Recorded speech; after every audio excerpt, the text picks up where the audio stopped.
जियते मुआई बेकार पगली जियते मुआई बेकार।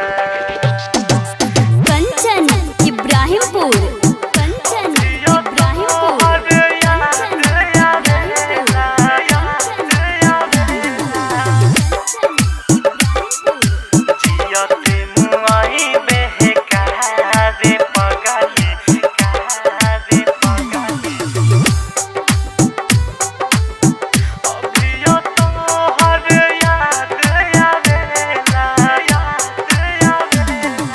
जियते मुआई बेकार पगली जियते मुआई बेकार।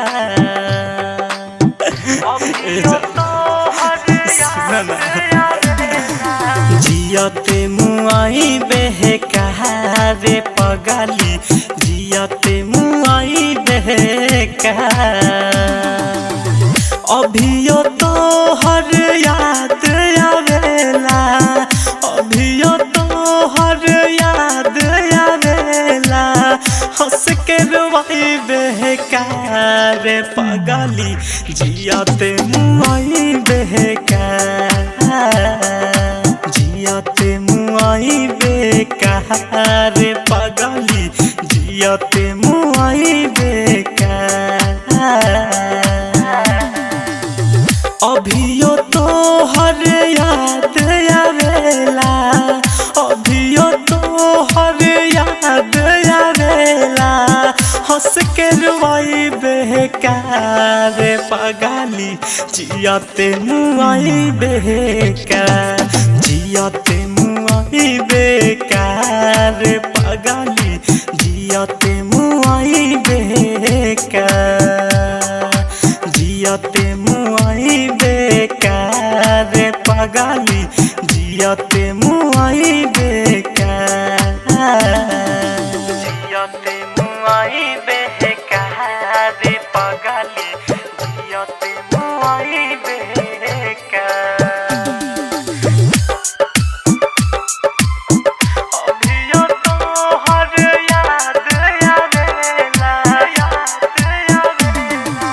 कंचन इब्राहिमपुर जियते मुआई बेकार पगली बड़ी छल कैलू छोरी चल गईलू वादा कई के तू हाँ बदल गईलू।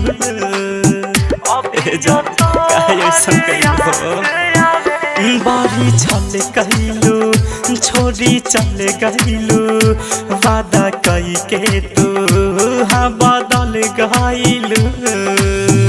बोला ना या सही का गम के बोला ना या सही का गम के आंसू पियाई बेकार पगली जियते मुआई बेकार। जियते मुआई बेकार पगली जियते मुआई बेकार। जियते मुआई बेकार पगली जियते मुआई बेकार।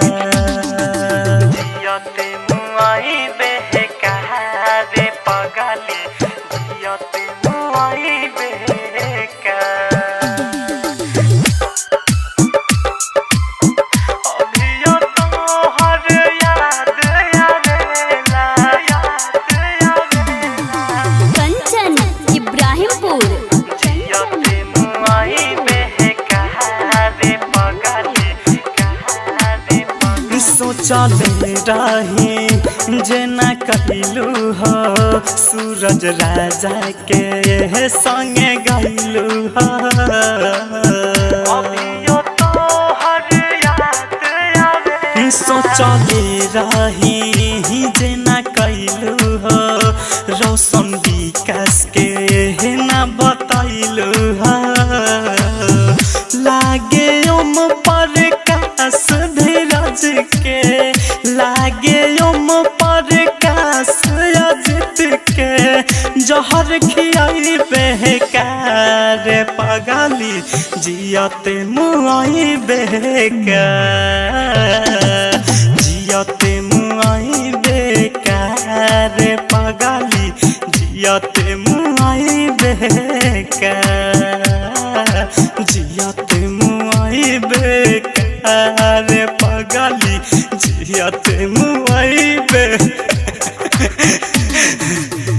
अभियो तो हर याद आवेला अभियो तो हर याद आवेला हंस के रोई बेकार पगली जियते मुआई बेकार जियते मुआई बेकार पगली जियते मुआई बेकार। बागायत्री रिकॉर्डिंग स्टूडियो राजापुर सोनी बाजार सीतामढ़ी बिहार।